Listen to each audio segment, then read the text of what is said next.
Welcome to the channel, Stories of Slavery. Today we go back to 1854. Gideon Vance, a black boy who painted like Leonardo da Vinci. Nobody could explain it. No teacher, no master, no record. This is a heavy story, so take a breath. Listen closely. Before we start, please subscribe to the channel and drop in the comments the city and country you're listening from. Your presence keeps these stories alive instead of buried. Let's begin. In the summer of 1854, something took place in Charleston, South Carolina, that no historian has ever been able to fully explain. On June 17th that year, inside the grand ballroom of the Planters Hotel on Meeting Street, more than 200 of the most influential people in the American South gathered for what they thought would be a celebration. They showed up in their finest clothes. The men wore tailored suits shipped from London. The women wore silk gowns that cost more than most families made in a year. They drank French champagne and ate oysters brought fresh from the coast that same morning.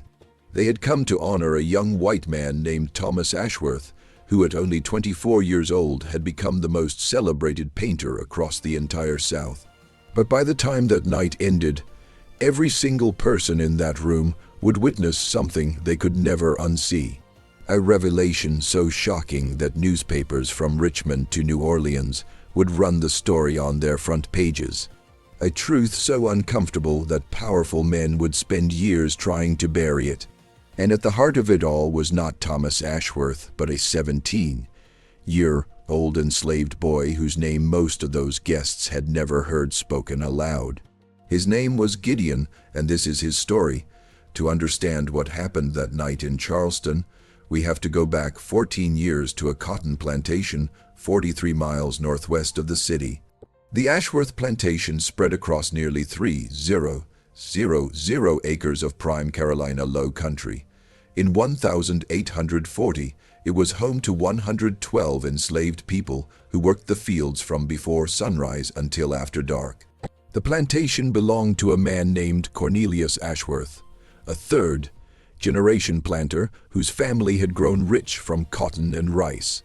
Cornelius had a reputation across the county as a hard man, not theatrical cruel like some slaveholders, but cold, calculating. He viewed the people he owned as investments, nothing more. He recorded their births and deaths in the same leather ledger where he noted the purchase of new plows and the sale of cotton bales. In March of 1840, an enslaved woman named Ruth went into labor in one of the small wooden cabins along the dirt path behind the big house. Ruth was 22 years old. She had been bought by the Ashworth family when she was just 12, brought to the plantation from a slave market in Savannah. Over the next 10 years, she worked in the fields, then in the kitchen, and finally in the laundry. People knew her for her quiet strength and her ability to bear whatever was placed on her shoulders. The labor was hard. It lasted almost 18 hours. The other women in the quarters did what they could for her, but there was no doctor, no medicine, no help beyond what their own hands and knowledge could provide. Just before dawn on March 14th, Ruth gave birth to a baby boy. He arrived small but alive, his lungs strong enough to cry out into the cold morning air. Ruth held her son for less than an hour. She named him Gideon after a figure from the Bible she had learned about during the plantation's Sunday services. Then the bleeding that had started during the birth would not stop. By the time the sun rose fully over the Carolina pines, Ruth was gone. An older woman named Cora took in the baby Gideon. She had already raised 6 children of her own on that plantation, 4 of whom had been sold away to other states. Cora fed the infant with milk from a rag and kept him alive through those first fragile weeks. She would later tell others that from the very beginning, something about this child felt different. He rarely cried. He watched everything with eyes that seemed too old for his small face. And when he was old enough to hold a stick, he started to draw. Gideon's father was a man named Solomon, who had been sold to a plantation in Mississippi just 2 months before Gideon was born. Solomon never knew he had a son. He died of fever in 1847 without ever learning that Ruth had been pregnant. This was a common tragedy in the world of American slavery. Families ripped apart, children growing up without ever knowing who their parents were. An entire system built to break the bonds that hold people together. By the time Gideon was 5 years old, he was already working. This was normal for enslaved children on southern plantations. They were put to work as soon as they were physically able. Gideon's first job was to carry water to the field workers. All day long in the Carolina heat, he would walk back and forth from the well to the fields, a wooden bucket in each hand. By the time he was 7, he was assigned to the stables, where he cleaned stalls, fed horses, and learned to make himself invisible. But at night, when his work was finished and the overseers had gone back to their quarters, Gideon would find pieces of charred wood from the cooking fires. He would take those pieces of charcoal to a spot behind the old smokehouse where no one ever went, and there, on scraps of wood, on flat stones, on anything he could find, Gideon would draw. He drew the things he saw around him, the faces of the people in the quarters, the horses in the stable, the big house with its white columns, the oak trees draped in hanging moss. He drew from memory, and he drew from imagination. And even though he had never been taught, even though he had never seen a real painting or met anyone who called themselves an artist, the images he created were remarkable. One evening in the spring of 1848, when Gideon was 8 years old, an old man named Ezekiel found the boy drawing behind the smokehouse. Ezekiel was in his 70s, one of the oldest enslaved people on the plantation. He had been born in Africa and brought to America on a slave ship as a young man. He had seen things in his life that he rarely spoke about. But when he saw what Gideon was doing, he stood very still for a long time. The drawing was of a woman's face. It was Ruth. Gideon had never seen his mother, but Cora had described her to him many times. The shape of her eyes, the way she smiled, the small scar on her chin from a childhood accident. Gideon had taken those descriptions and turned them into an image so lifelike that Ezekiel felt his heart stop. He had known Ruth, he had been there the night she died, and looking at that drawing was like seeing her ghost. Ezekiel knelt down beside the boy. He spoke carefully, knowing that what he was about to say was important. He told Gideon that what he could do was a gift, but he also told him that it was a dangerous gift. White folks, Ezekiel said, did not like to see black people do things they were not supposed to be able to do. If the master found out about these drawings, there was no telling what might happen. Ezekiel made Gideon promise to be careful, to keep his gift hidden, to only draw when he was sure no one was watching. Gideon promised, and for the next 3 years he kept that promise. He kept drawing in secret, getting better with each passing month. He found new materials to work with, berry juice for color, clay mixed with water for different shades of brown. He experimented with everything he could get his hands on, and with each experiment his abilities grew. Meanwhile, life on the Ashworth plantation continued as it always had. Cornelius Ashworth ran his operation with cold efficiency. Cotton prices were good in the early 1850s, and the plantation was profitable. Cornelius had 2 children, a daughter named Elizabeth, who was married to a lawyer in Charleston, and a son named Thomas, who was 20 years old in 1850 and had recently returned from 3 years of schooling in Boston. Thomas Ashworth was not like his father. Where Cornelius was practical and focused on business, Thomas was drawn to art and culture. He had spent his years in Boston attending lectures, visiting galleries, and trying to develop himself as a painter. He had some talent, the kind that comes from good instruction and expensive supplies. But deep down, Thomas knew he would never be great.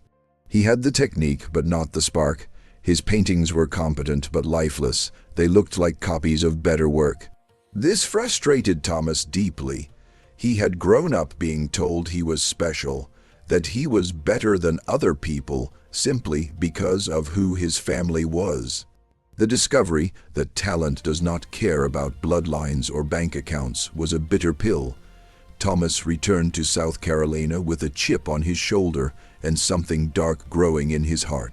In the fall of 1851, something happened that would change everything. Thomas was walking near the old smokehouse one evening when he heard a sound. It was quiet, just a soft scratching noise, but it caught his attention. He followed the sound around the back of the building, pushing through the overgrown weeds. And there he found Gideon. The boy was 11 years old now. He was sitting on an overturned bucket, focused completely on what he was doing. In front of him was a large flat piece of pine bark, and on that bark was an image that stopped Thomas in his tracks. It was a landscape of the plantation at sunset. The big house was visible in the distance, with the fields stretching out before it. The sky was rendered in shades of orange and purple that Thomas had never been able to achieve in his own work.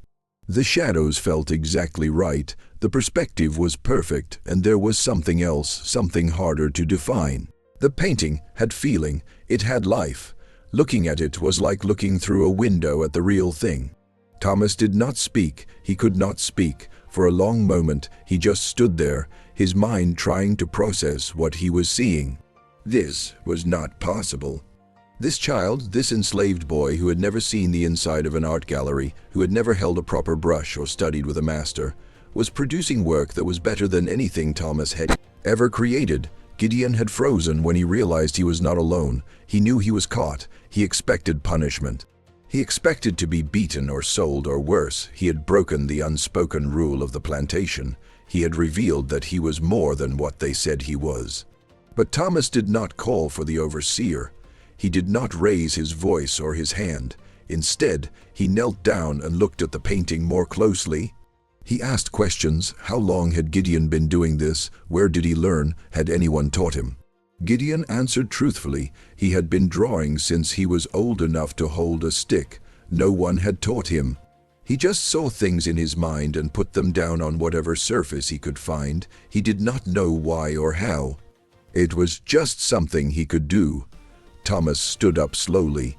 His mind was working now, calculating in a way he had learned from his father. He saw an opportunity, a dark and twisted opportunity, but an opportunity nonetheless. He told Gideon that he would not report what he had found. He told the boy that his secret was safe, but there was a condition. From now on, Gideon would work for Thomas. He would create paintings that Thomas would claim as his own. In return, Gideon would be protected. He would be given better food, better clothes, and he would not be sold away from the plantation. Gideon was 11 years old. He had no power, no rights, no one to protect him. He understood even at that young age what was being offered. It was not freedom, it was a different kind of cage. But it was a cage that might keep him alive, that might keep him close to Cora and the few people he cared about. He agreed. What choice did he have? And so began one of the strangest and most hidden chapters in American art history. For the next 3 years, Gideon would create paintings in secret for Thomas Ashworth. He worked in a small room in the basement of the big house, a space that had once been used for storage. Thomas brought him real supplies, canvas, brushes, oils imported from Europe. He brought him books with reproductions of great paintings so Gideon could study the techniques of the masters. He brought him everything a young artist would need to develop their craft, and Gideon learned quickly. Within months, he had mastered techniques that took most artists years to develop. He understood light and shadow instinctively. He could capture the human face with a depth and emotion that made viewers feel. They knew the subject personally. His landscapes seemed to breathe. His still lifes looked good enough to eat. Thomas took these paintings and presented them as his own work. He showed them to his father first, who was pleased to see his son finally succeeding at something. Then he showed them to family, friends, and neighbors. Word began to spread through the county about young Thomas Ashworth's remarkable talent. People came to the plantation to see his work.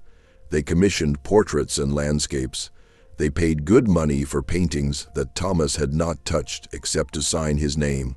By 1853, Thomas Ashworth was the most talked about painter in South Carolina. Critics in Charleston called him a prodigy. Newspapers published glowing reviews. He was invited to exhibit his work in galleries where the wealthy and powerful came to admire and purchase. No one suspected the truth. Why would they? The idea that an enslaved child could produce such sophisticated art was unthinkable to them. Their entire world view was built on the belief that black people were inferior, incapable of higher thought or refined creativity. The paintings in front of their eyes should have been proof that this belief was wrong, but they never even considered the possibility. Gideon watched all of this from the shadows. He was not allowed to attend the exhibitions. He was not mentioned in the reviews. When wealthy visitors came to the plantation to meet the famous young artist, Gideon was kept out of sight, locked in the basement, or sent to work in the far fields.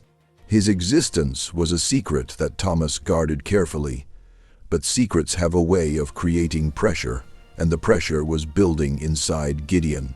Every painting he created was a piece of his soul that he was forced to give away. He painted portraits of men who owned other human beings. He painted landscapes of plantations where people like him worked until they died. He painted scenes of a world that treated him as property while it celebrated his work. And every time Thomas signed his name to one of these paintings, something inside Gideon twisted a little tighter. The arrangement had other costs as well. Thomas had promised protection, but his promise had conditions. If Gideon refused to paint, or if his work was not good enough, Thomas reminded him of what could happen. There was a younger girl in the quarters named Mercy. She was 7 years old, the daughter of a woman who had been sold away 2 years earlier. Gideon had taken the girl under his care, treating her like the little sister he had never had. He taught her to read using marks in the dirt, just as Cora had once taught him. He made sure she ate enough. He protected her from the older boys who sometimes caused trouble. Thomas knew about Mercy. He knew that she was the one person Gideon cared about more than himself, and he used this knowledge as a weapon. If Gideon ever disobeyed, if he ever told anyone the truth, Mercy would be the first to suffer. Thomas would make sure she was sold to the worst plantation he could find, somewhere deep in the Mississippi Delta, where conditions were known to be brutal. He described this threat in detail, making sure Gideon understood exactly what was at stake. So Gideon painted. He painted with fear in his heart and chains on his soul, and with each painting his hatred grew. In the spring of 1854, a new figure arrived in the county. His name was Ezra Finch, and he presented himself as a traveling salesman of art supplies. He was a thin man in his 40s with spectacles and a gentle manner. He visited plantations and wealthy homes throughout the region, selling brushes, pigments, canvases, and other materials. He seemed harmless, just another businessman trying to make a living. But Ezra Finch was not what he appeared to be. He was a member of the Pennsylvania Anti-Slavery Society, and his art supply business was a cover for his real work, gathering information about the conditions of enslaved people and helping to organize escapes through the Underground Railroad. Ezra had heard about Thomas Ashworth's remarkable paintings. The work had attracted attention even in the North, where critics were impressed by the technical skill on display. Ezra was curious. He made his way to the Ashworth plantation in April of 1854, carrying cases of supplies and a letter of introduction from a merchant in Charleston. Thomas received him warmly. He was always happy to meet someone who appreciated art, and he needed supplies for his latest commission, a large historical painting that had been ordered by the governor of South Carolina himself. It was to be unveiled at a special ceremony in June, a celebration of Southern culture and achievement. Thomas had already planned out the scene in his mind. It would be his masterpiece, the painting that would cement his reputation forever. Of course, Gideon would be the one to actually create it. Ezra spent several days at the plantation observing everything he could. He noticed the way Thomas talked about his work without ever mentioning the actual process of creation.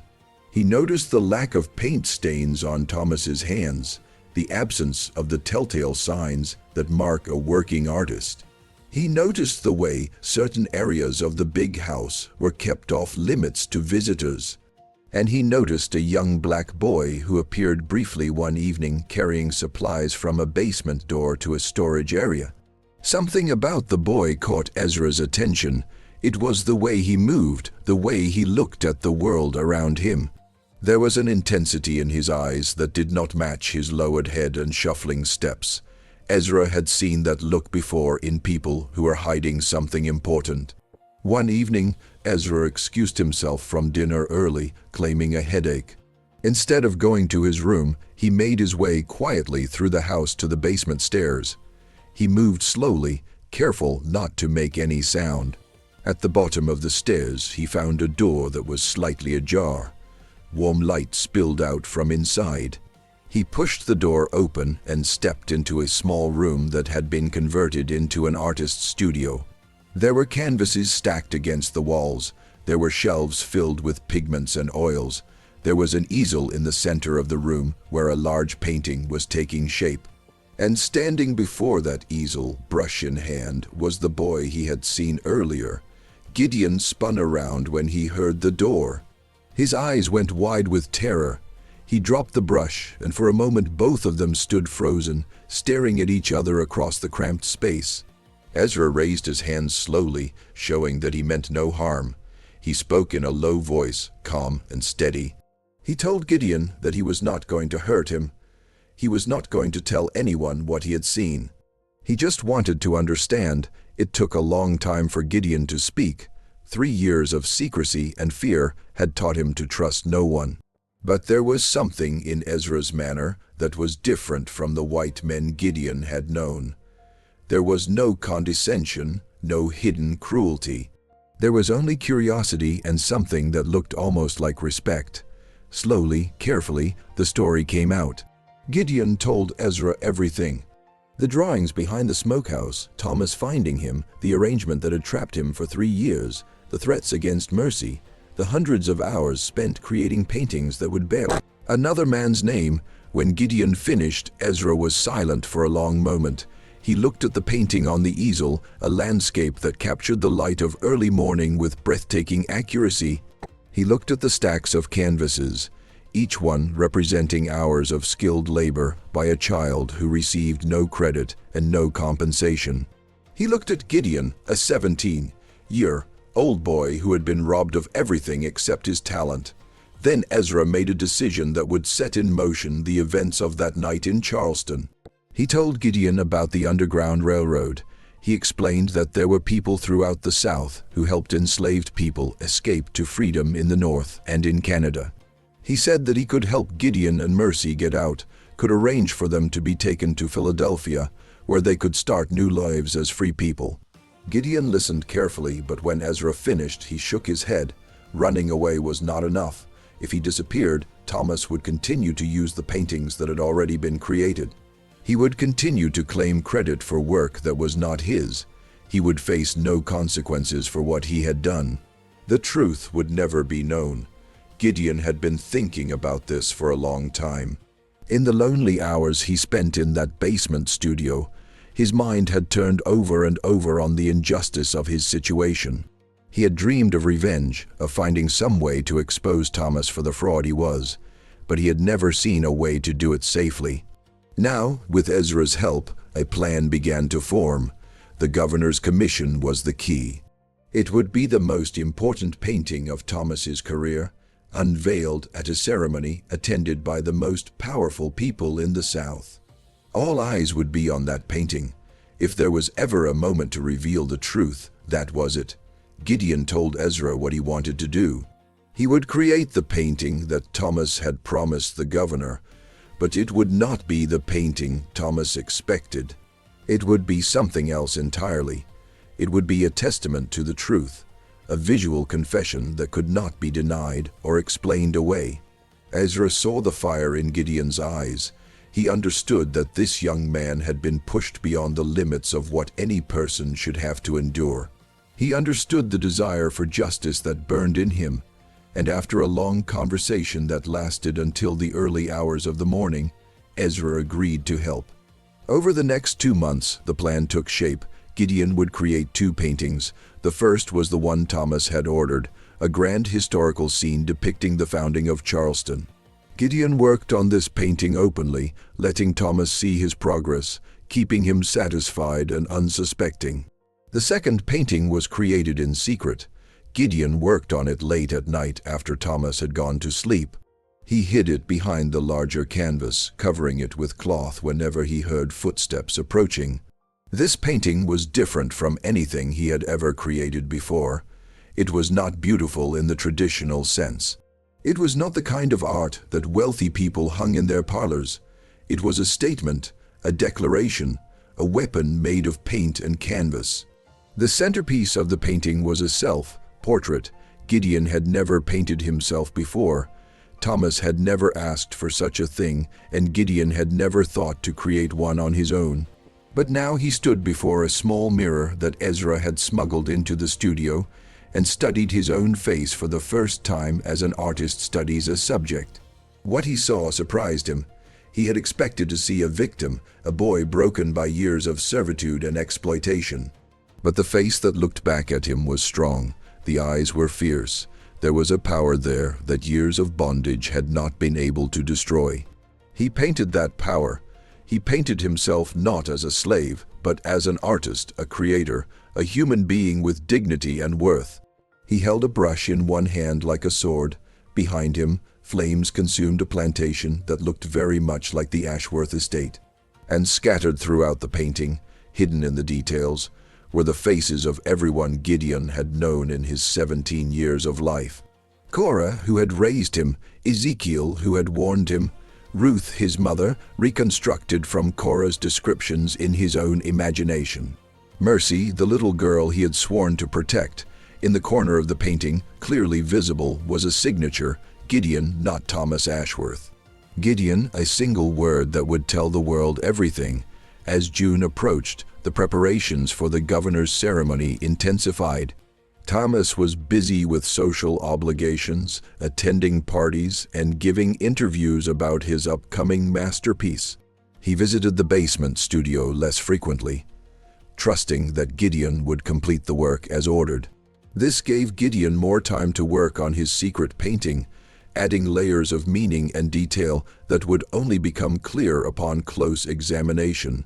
Ezra Finch had left the plantation weeks earlier, but he remained in contact through a network of trusted allies.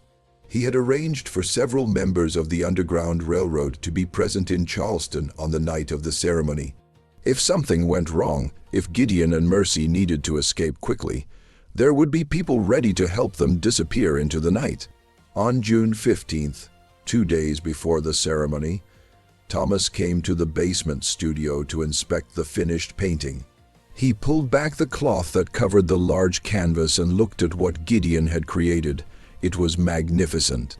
The scene depicted the founding fathers of Charleston standing on the shore, looking out over the harbor as ships arrived from across the ocean.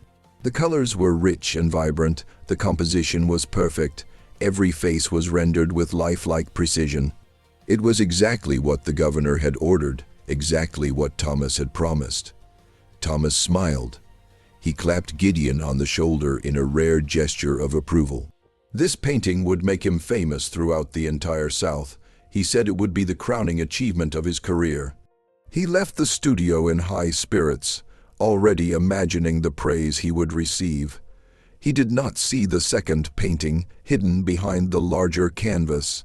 He did not notice the look in Gideon's eyes as he watched Thomas leave.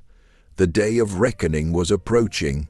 On the morning of June 17, 1854, the painting was loaded onto a wagon and transported to Charleston under heavy guard.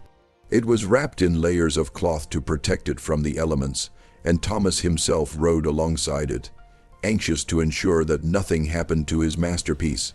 Gideon was left behind at the plantation as always. He was not invited to the ceremony. He was not acknowledged in any way. But Ezra Finch had made other arrangements. That evening, as the sun began to set over Charleston, Gideon slipped away from the plantation.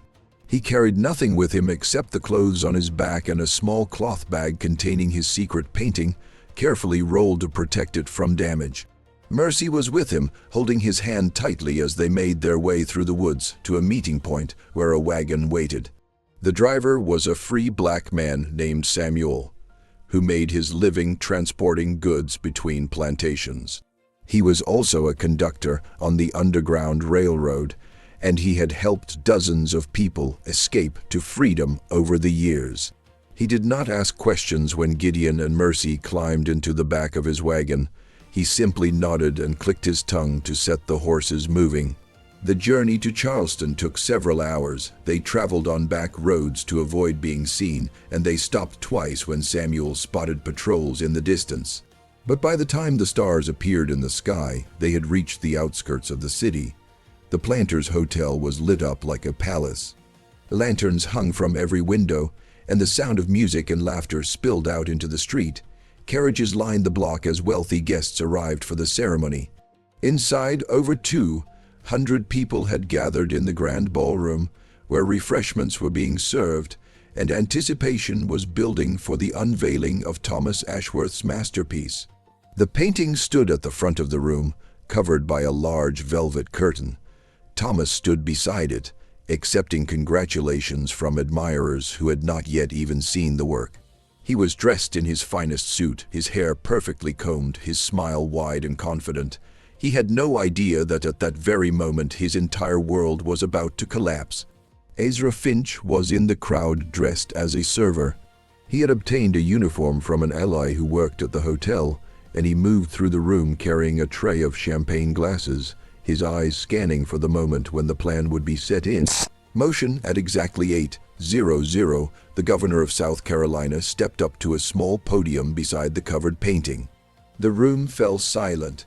He gave a short speech about the importance of art in celebrating Southern culture and heritage. He praised Thomas Ashworth as an example of young Southern talent, a credit to his family and his state. Then he reached for the cord that would pull back the velvet curtain and reveal the painting to the assembled guests. He pulled the cord, the curtain fell away, and for a moment that seemed to last forever, no one in that room made a sound. The painting they saw was not the one Thomas had inspected 2 days earlier. It was not the grand historical scene depicting the founding of Charleston. It was something else entirely. A young black man stared out from the canvas, his eyes fierce and unyielding. He held a brush in his hand like a weapon. Behind him, flames consumed a plantation, and throughout the painting, hidden in the smoke and shadows, were dozens of faces. The faces of the enslaved, the forgotten, the erased. In the corner of the painting, clearly visible to everyone in the room, was a single word: Gideon. The silence broke like a wave. People began to murmur, then to shout. Thomas Ashworth stood frozen, his face draining of color as he stared at the painting that had somehow replaced his own. The governor stepped back, confusion written across his features. Women gasped and covered their mouths. Men demanded explanations that no one could give. And in the back of the room, unseen by anyone who mattered, Ezra Finch smiled. The chaos that erupted in the grand ballroom of the Planters' Hotel on the night of June 17th, 1854, would be talked about in Charleston for decades. But in those first moments after the curtain fell, time itself seemed to slow down.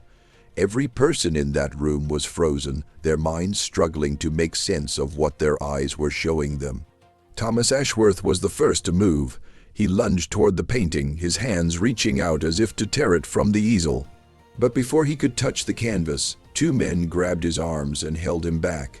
They were friends of his father, men who had known Thomas since he was a child. They did not understand what was happening, but they understood that destroying the painting in front of the governor and 200 witnesses would only make things worse. Thomas struggled against their grip, his face twisted with rage and fear. He shouted that this was not his painting, that someone had switched them, that there had been a terrible mistake. But even as the words left his mouth, he could see that no one believed him. The painting in front of them was clearly the work of the same hand that had created all of Thomas's previous pieces. The brushwork was identical, the use of color was the same, the technical skill was unmistakable. The only difference was the subject matter and the signature in the corner. Governor James Hopkins stood at the podium, his prepared remarks about Southern culture and artistic achievement still clutched in his hand.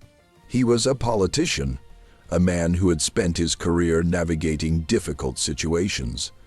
But nothing in his experience had prepared him for this moment. He looked from the painting to Thomas to the confused faces of his guests, and he made a decision. He called for order. His voice was loud and commanding, the voice of a man accustomed to being obeyed. The murmuring in the room subsided, though it did not disappear entirely. The governor announced that there had clearly been some kind of confusion, and that the evening's program would be suspended while the matter was investigated.